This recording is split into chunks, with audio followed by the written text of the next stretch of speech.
Hello అండి, welcome to my channel సానీస్ అండి. ఈరోజు మా ఇంట్లో అయితే మేము మేక కాళ్ళు తలకాయ కూర చేయబోతున్నాను అనమాట. నేను ఈ వీడియో మీరు స్కిప్ చేయకుండా ఫుల్గా చూసేయండి. మేమైతే ఫస్ట్ మటన్ షాప్కి వెళ్ళి ఈ కాళ్ళు తలకాయ కూర అయితే తీసుకొచ్చారనమాట. ఎక్కువ తీసుకోవాలి, తలకాయ కూర అయితే తక్కువ తీసుకున్నాను, కాళ్ళు మాత్రం ఎక్కువ తీసుకున్నాను అనమాట. నేనైతే ఎప్పుడు వండలేదు, ఇదే సెకండ్ టైం అంట వండడం, కానీ చాలా బాగా వచ్చింది. ఫస్ట్ అయితే మంచి క్లీన్ చేసేసుకున్నాం, తర్వాత నాకు తీసుకొచ్చి ఇచ్చేసారనమాట మా అక్క వాళ్ళు. మా డాడీ బాగా క్లీన్ చేసిన తర్వాత తీసుకొచ్చి ఇచ్చిందనమాట. ఫస్ట్ అయితే మనం కుక్కర్లో ఎలా వండాలి అనేది నేను చూపిస్తాను మీకు. ఫస్ట్ కుక్కర్ పెట్టేసి దాంట్లో ఆయిల్ వేసి ఆ తర్వాత కొంచెం హీట్ అయిన తర్వాత ఉల్లిపాయ పచ్చిమిరపకాయలు కూడా వేసేసుకోవాలన్నమాట. అవి కూడా మంచిగా ఒక కలర్ టర్న్ అయిన తర్వాత ఆ తర్వాత మనం ఈ కాళ్ళు అయితే దాంట్లో వేసేయాలన్నమాట.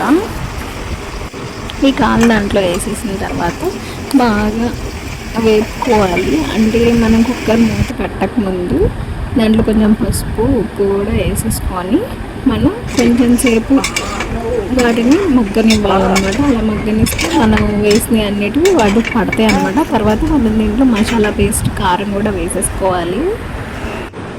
మసాలా పేస్ట్ కారం కూడా వేసేసిన తర్వాత ముక్క బాగా పట్టింది అనుకున్న తర్వాత మనం ఇందులో అయితే వాటర్ పోసుకోవాలన్నమాట. సో నేనైతే చాలాసేపు ఉంచాను, చాలాసేపు మగ్గనిచ్చి మసాలా పేస్ట్ కారం ఇవన్నీ పట్టిన తర్వాతే వాటర్ అయితే పోసాను నేను. ఫస్ట్ అయితే ఒక 2 లోటాలు వాటర్ అయితే పోసుకున్నాం అనమాట.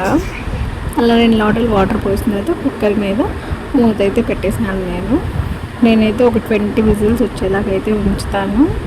అప్పుడే మనం ఆ కాలు కూడా నవ్వగలము, లేకపోతే అది నలగదన్నమాట. అందుకని 20 విజిల్స్ వచ్చేదాకైతే ఉంచుకున్నాం. కొత్త కుక్కర్ అయితే అన్ని విజిల్స్ అవసరం లేదనుకోండి. సో కుక్కర్ మీద పొంగకుండా ఏం చేసిందంటే మా అక్క దాని మీద ఆయిల్ వేయమంది, పొంగదు అని చెప్పింది. నిజంగానే పొంగలేదు, నాకు తెలియదు చెప్పేదాకా.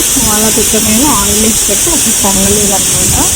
సో తెలియదు అసలు పొంగలేదు. ఫస్ట్ టైం అనేది ఫుల్ పొంగిపోయింది. సో ఇప్పుడు మనం దీన్ని తీసి చూద్దాం ఎలా వచ్చిందో. సో ఇదైతే బాగా ముడికిపోయింది అనమాట. తర్వాత మా అక్క టేస్ట్ చూసింది. ఇంకా దీంట్లో పొడి మసాలా కొత్తిమీర కూడా వేసాము. తర్వాత మా అక్క కొంచెం అన్నం పెట్టుకొని దాంట్లో అయితే వేసుకొని టేస్ట్ అయితే చూసింది. దానికైతే బాగా ఇష్టం అసలు ఈ కూర.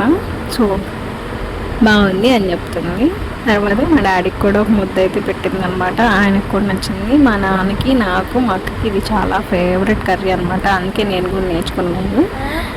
మా ఇంట్లో ఏది వండినా వండకపోయినా చికెన్ కంపల్సరీ వండుతాం. కాళ్ళ కూర వండుకున్నా కూడా చికెన్ కంపల్సరీ.